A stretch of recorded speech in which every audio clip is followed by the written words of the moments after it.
నమస్కారం. ప్రఖ్యాత రచయిత, కేంద్ర సాహిత్య అకాడమీ అవార్డు గ్రహీత శ్రీ సలీం గారి కథలు. ఈనాటి కథ వామనుడు. మరి కథలోకి వెళ్దామా? చాన్నాళ్ల విరామం తర్వాత నా చిన్ననాటి స్నేహితుల్ని కలుసుకోబోతున్నానన్న ఉద్విగ్నత, గాల్లో తేలిపోతున్న అనుభూతి మనోహరమైన దృశ్యకావ్యంలా కళ్ల ముందు కదులుతూ పాత జ్ఞాపకాల మధురిమ. మేం గోలికాయలు ఆడినప్పుడు చేతులు కంటిన మట్టి వాసన ఇప్పుడే వస్తున్నంత ఫ్రెష్గా, చింతతోపులో రాళ్లు విసిరి నేల రాల్చిన చింతకాయల పులుపు గుర్తొచ్చి ఇప్పుడు నోట్లో నీళ్లూరుతున్నాయి. 10 రోజుల క్రితం రమణ నుంచి ఉత్తరం వచ్చినప్పటి నుండి హడావుడి.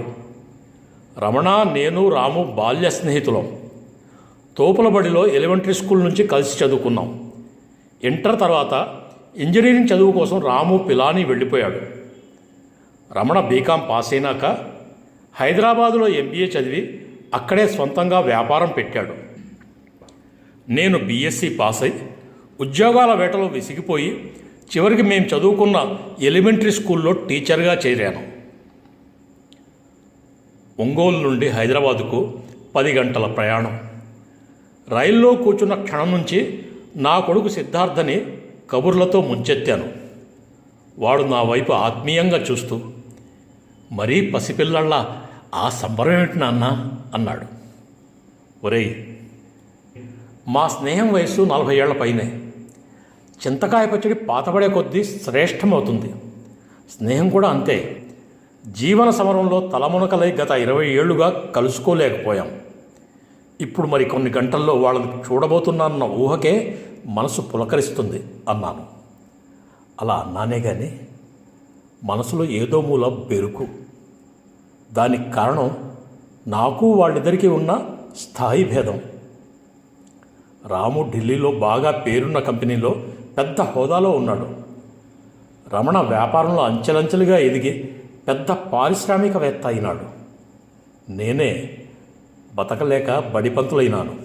2 మహావృక్షాల మధ్య బోన్సాయిలా కొంచుకుపోయినట్లు కనిపిస్తానేమోనన్న భయం. నాకు మళ్ళీనే నా కొడుకు ఆత్మన్యూనతకు లోనై కుదించుకుపోయి మరిగుజ్జులా ఫీల్ అయ్యి మదన పడతాడేమోనన్ని దిగులు. వాడి వైపు చూశాను. ఏదో పత్రిక చదువుతున్నాడు. డిగ్రీ అయిందనిపించాక ఇంకా పై చదువులు వద్దన్నాడు. ఉద్యోగాలు చేయనన్నాడు. ఒకరి కింద పనిచేసే ఉద్యోగాలు నాకు సరిపడవు నాన్న. స్వతంత్రంగా చేయగలిగేవి 2. ఒకటి వ్యాపారం, రెండోది వ్యవసాయం. బిజినెస్ పెట్టుకునే స్తోమత మనకు లేదు. ఇక మిగిలింది వ్యవసాయం. నేను రైతుని కావాలనుకుంటున్నాను నాన్న అన్నాడు. వర్షాభావం, నకిలీ విత్తనాలు, నకిలీ పురుగు మందులు, రైతుల ఆత్మహత్యలు గుర్తొచ్చి, బాగా ఆలోచించుకునే నిర్ణయం తీసుకున్నావా? నువ్వు పెద్దవాడివైనావు. నీ జీవితానికి సంబంధించిన నిర్ణయాలు నువ్వు తీసుకోవటమే మంచిది. ఎటొచ్చి ఓ నిర్ణయం తీసుకున్నాక వెనక్కి తిరిగి చూసుకోకూడదు. ఎప్పుడూ పశ్చాత్తాప పడకూడదు అన్నాను. బాగా ఆలోచించుకునే చెప్తున్నాను నాన్న. ఫ్యాను కింద కూర్చుని ఫైళ్లు చూసే పని కన్నా వ్యవసాయం చేయటమే నాకు ఇష్టం. లాభ నష్టాల మాట ఎలా ఉన్నా మనసుకు నచ్చిన పని చేసుకోవటమే ఉత్తమం కదా అన్నాడు. గత 5 ఏళ్ల నుంచి వాడు వ్యవసాయం చేస్తున్నాడు. రమణ ఇంట్లో మా ఇద్దరికీ సాదర స్వాగతం లభించింది. గుర్తుపట్టలేనంతగా మారిపోయాడు రమణ. బాగా లావైనాడు. పొడుచుకొస్తూ బొజ్జ, మెళ్ళో దిట్టమైన బంగారు గొలుసు, దానికో పొలుగూరు, దట్టంగా పెరిగి మెలితిరిగిన మీసాలు, దర్పం, ధనబలం ప్రతి కదలికలో ప్రస్ఫుటమవుతూ. రాము బాగా తెల్లబడ్డాడు. బట్టనెత్తి రిమ్లెస్ చలువ కళ్ళద్దాలు, స్టైల్గా ఉన్నాడు. సాయంత్రం 6ంటికి లాంజ్లో కూర్చొని స్నాక్స్తో పాటు కాఫీ సేవిస్తూ కబుర్లలో పడ్డాం. రమణ, అతని భార్య, 2 కొడుకులు ఒకవైపు, రాము అతని శ్రీమతి, కొడుకు, కూతురు మరోవైపు, నేను, సిద్ధార్థ ఇంకోవైపు వలయంలా కూర్చున్నాం. పచ్చటి తివాచీలా పరుచుకున్న విశాలమైన లాంజ్, చుట్టూ రకరకాల అందమైన పూల మొక్కలు, ఎండాకాలం సాయంత్రాల్లో వీచే మంద్రమైన చల్లటి గాలి, వాతావరణం చాలా ఆహ్లాదకరంగా ఉంది. బాలకృష్ణ మాస్టారు ఫిజికల్ సైన్స్ పాఠాలు ఎంత అద్భుతంగా చెప్పేవాడో కదరా అంటున్న రమణ నా వైపు తిరిగి, మన పిల్లల పరస్పర పరిచయాలు మర్చిపోయాంరా అన్నాడు. తన కొడుకు వైపు చూపిస్తూ, వీడే మా పెద్దబ్బాయి Sudhakar, BTech in electronics, TCS కంపెనీలో ఇంజనీర్గా పనిచేస్తున్నాడు. రెండోవాడు దివాకర్, మెడిసిన్ ఫైనల్ ఇయర్లో ఉన్నాడు. నాకెప్పుడూ ఓ డ్రీమ్ ఉండేది, 2 పిల్లలు పుడితే ఒకరిని ఇంజనీరు, ఇంకోని డాక్టర్ని చేయాలని. నా కొడుకులిద్దరూ ఆ కోరిక తీర్చారు. అతని మాటల్లో సంతృప్తితో పాటు కించిత్తు గర్వం కూడా తొణికింది. రాము తన పిల్లల్ని పరిచయం చేస్తూ, వీడు కిరణ్, సివిల్ సర్వీసెస్ రాసి ఐఆర్ఎస్ క్యాడర్కి సెలెక్ట్ అయినాడు. ఐఏఎస్ కావాలనేది వీడి జీవితాశయం. ఇంకా 2 ఛాన్సెస్ ఉన్నాయి, ప్రయత్నిస్తున్నాడు. ఇక నా కూతురు ప్రణీత వెరీ బ్రిలియంట్, ఇన్ఫోసిస్లో ఉద్యోగం, నెలకు 60,000 జీతం అన్నాడు. నా వంతు రాగానే సిగ్గుతో ముగుళించుకుపోయాను. మహాకాయుల పాదాల దగ్గర నిలబడిన లిల్లీ పుట్ల. అందరూ నా వైపు, సిద్ధార్థ వైపు చూస్తున్నారు. వాళ్ళ చూపు గుచ్చుకుంటూ నత్తగులలోకి నత్తముడుచుకున్నట్లు నేను.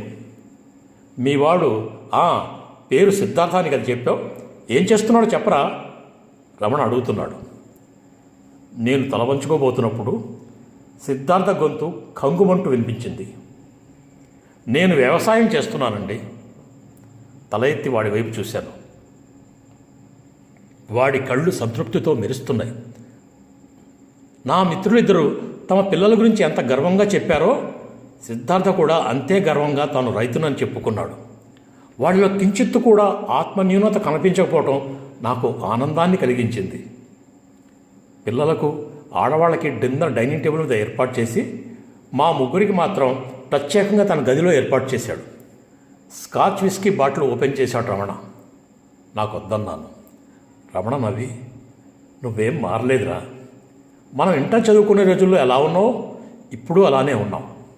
గత 20-25 ఏళ్లలో సమాజం ఎలా మారిపోయిందో గమనించావా? ప్రతి దానిలో వేగం, విపరీతమైన పోటీ, మనుషుల్లో స్వార్థం, అంతా ప్రాక్టికల్. మంచితనం, మానవత్వం, మట్టి మశానం అనుకుంటూ కూర్చుంటే పోతే మనం వెనకబడిపోతాం. మరొకడు మనల్ని నెట్టేసి కింద పడేసి ముందుకెళ్ళిపోతాడు. జీవితంలో గెలుపు ముఖ్యం, గెలవాలంటే మనం ఎప్పుడు ముందుండాలి అన్నాడు. వాళ్ళిద్దరూ 2వ రౌండ్లో ఉన్నారు. నేను గ్లాస్లోని కూల్ డ్రింక్ని మెల్లగా చప్పరిస్తూ వాళ్ళు చెప్పేది వింటున్నాను.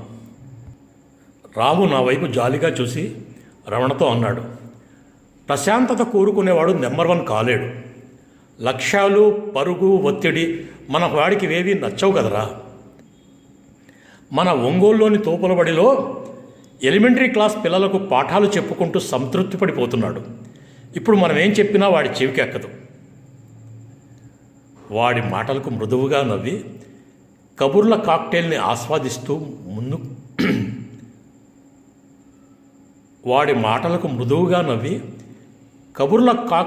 ఆస్వాదిస్తూ మిన్నకుండిపోయాను.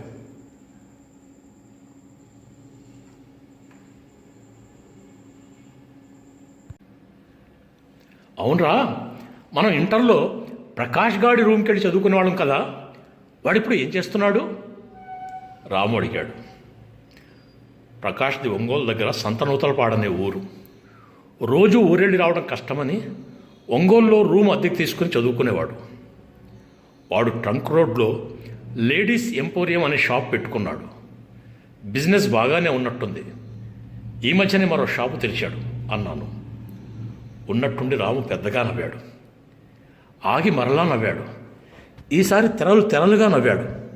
నా వైపు చూపిస్తూ, ఒరే రమణ, నీకు గుర్తుందిరా, వీడోసారి బోల్డ్ జాలిగుండెతో మంచు ముక్కలా కరిగిపోయి ఓ ప్రాస్టిట్యూట్ మీద బోల్డంత సానుభూతి కురిపించి ఏం చేశాడో గుర్తుందిరా అంటూ మరలా నవ్వాడు. రమణ కూడా పెద్దగా శబ్దం వచ్చేలా నవ్వి, ఆ సంఘటన ఎలా మర్చిపోతానరా, అప్పటినుంచే కదా మన వీడికి కరుణామయుడని నిక్నేమ్ పెట్టింది అన్నాడు. నాకు ఆ సంఘటన గుర్తొచ్చింది. ప్రకాష్ అద్దెకుండే గది చాలా పెద్దది. దానికి పైన 2 చిన్న గదులు ఉండేవి. వాటిలో శర్మ కాలేజీలో డిగ్రీ చదువుతున్న కుర్రాళ్ళు అద్దెకుండేవారు. ఆ రోజు రాత్రి 11 అయినా 4 చదువుకుంటున్నాం. మరో 10 రోజుల్లో పరీక్షలున్నాయి. గది బయట వసారాలో నేను రమణ చదువుకుంటున్నాం. అప్పుడు ఓ మెరుపు మెరిసినట్లు మా ముందు నుంచి వెళుతున్న అమ్మాయి కనిపించింది. ఆమె సన్నగా చాలా నాజుగ్గా ఉంది. విద్యుత్లా చలాకీగా ఉంది. తెల్లటి నైలాన్ చీర మీద ఎంబ్రాయిడరీ చేసిన ఎర్రటి పూలు, జడలో తరిమిన మల్లెపూల గువాళింపు. చకచకా మెట్లెక్కి వెళ్తున్నప్పుడు గలగలా నవ్వినట్లు కాలిమువ్వల రవళి. మాకిలాంటి సీన్లు చూడటం అలవాటే. పైన అద్దెకున్న కుర్రాళ్ళు తరచూ అమ్మాయిని ఇలా రూమ్కి తెచ్చుకుంటుంటారు. మేం మరలా పుస్తకాల్లో తలదూర్చి సైన్స్ పాఠాల్లో మునిగిపోయాం.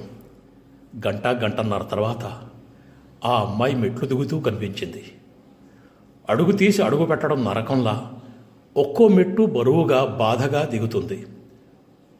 ఆమె వెక్కిళ్ళు రాత్రి నిశ్శబ్దాన్ని బలంగా చెదరగొడుతూ మనిషి వడలిపోయి రేకులు చిదిమేసిన గులాబీలా ఉంది.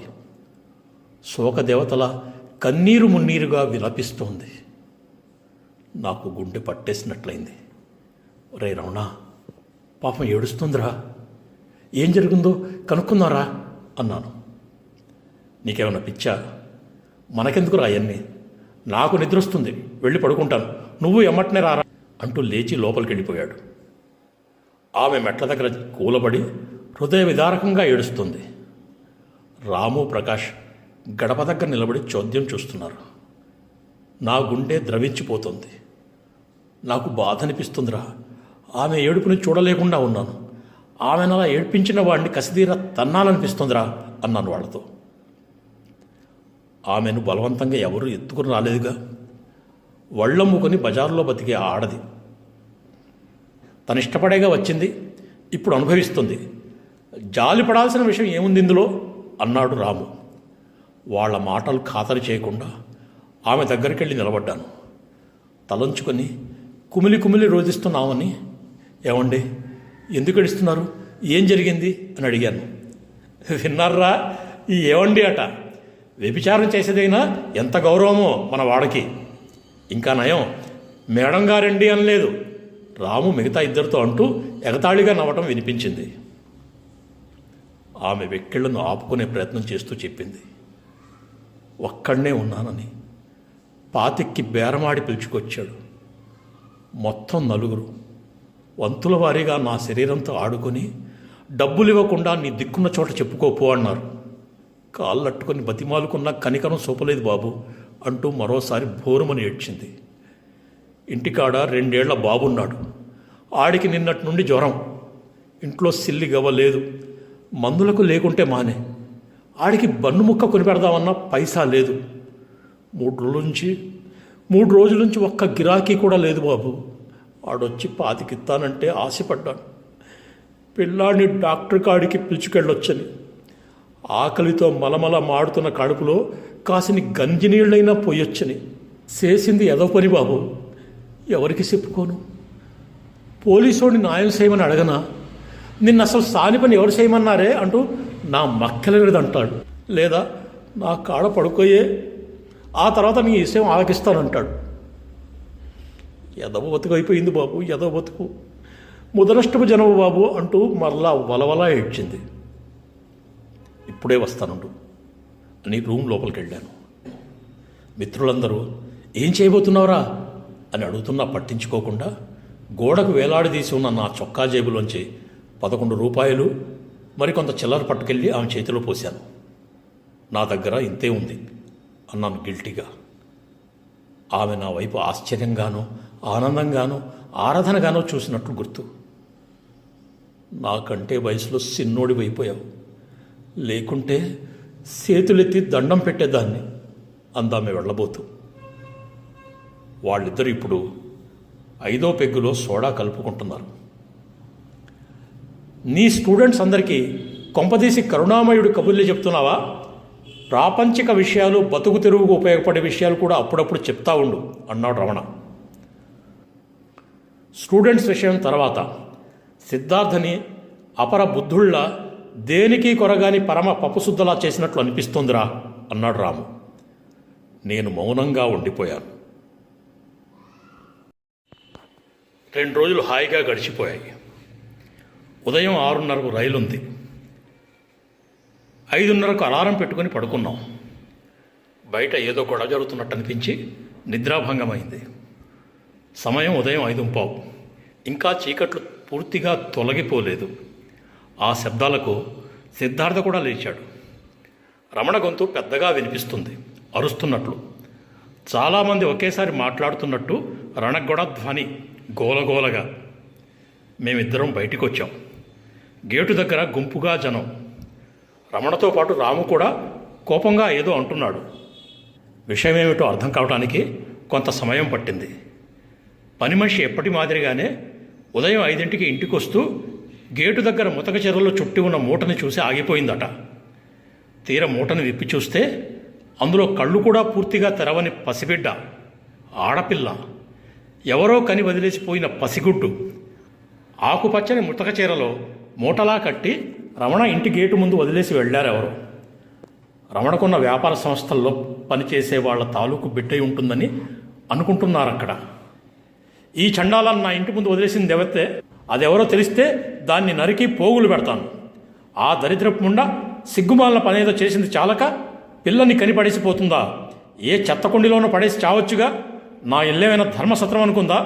ఎవరితోనో కులికి కనిపడేసిన బాస్టర్డ్స్ అందరినీ పోషించడానికి, వీళ్ళ కుళ్ళనంతా కడిగేసుకోవడానికి నా ఇల్లే దొరికిందా? రమణ కోపంగా ఆవేశంగా అరుస్తున్నాడు. మిగతా బస్తీ వాసులందరూ తలో రకంగా మాట్లాడుతున్నారు.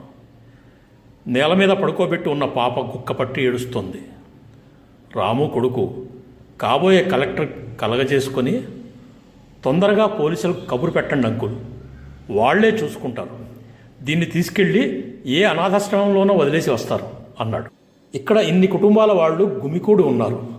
ఇందులో పిల్లలు లేని దంపతులు ఉంటారు, పిల్లలున్నా ఆడపిల్లలు లేని వాళ్ళు ఉంటారు, ఆడపిల్లలున్నా దయార్థ హృదయులు ఉంటారు. ఒక్కరైనా ముందుకొచ్చి ఆ పిల్లల్ని దత్తత తీసుకుంటే బాగుంటుంది అనిపించింది. నా భార్య 3 సంవత్సరాల క్రితం చనిపోకుండా ఉంటే ఆ పని నేనే చేసి ఉండేవాడిని. ఈ పిల్లని ఏ సానిముండో కని పడేసి తన బిజినెస్కి అడ్డమని వదిలేసిపోయిందో, ఇది ఏ గుండాకో రోడీకో కూనికొరుగో పుట్టిన సంతానమేమో ఎవరికి తెలుసు. చూస్తూ చూస్తూ రోడ్డు మీద పడేసిన పెంటని ఎత్తుకెళ్ళి నెత్తికెవరు రాసుకుంటారు? ఇలాంటి పిల్లల్ని అయ్యో పాపమని చేరదీస్తే మన సంసారాలు మట్టిగట్టుకుపోతాయి అన్నారెవరు గుంపులోంచి. అసలే ఆడపిల్ల, పెంచడమే కష్టం అనుకుంటే పెళ్ళి పటాకులు చేయటం మరో తద్దినం. అసలు ఆడపిల్ల కాబట్టే ఆ తల్లి వద్దనుకుని వదిలించుకుందేమో. కన్న తల్లికే కడుపు తీపి లేనప్పుడు మనకేం పట్టింది? మరొకతను అన్నాడు. అర్జెంటుగా ఈ అసహ్యాన్ని ఇక్కడి నుంచి తీసేయండి, చూస్తుంటేనే కంపరంగా ఉంది, డర్టీ ప్రిక్స్, రోక్స్. రాము అరుస్తున్నాడు. నా పక్కనే నిలబడి ఉన్న సిద్ధార్థ నన్ను దాటుకుని ముందుకెళ్ళాడు. గుక్కపట్టి ఏడుస్తున్న పాపని భుజానికి ఎత్తుకున్నాడు.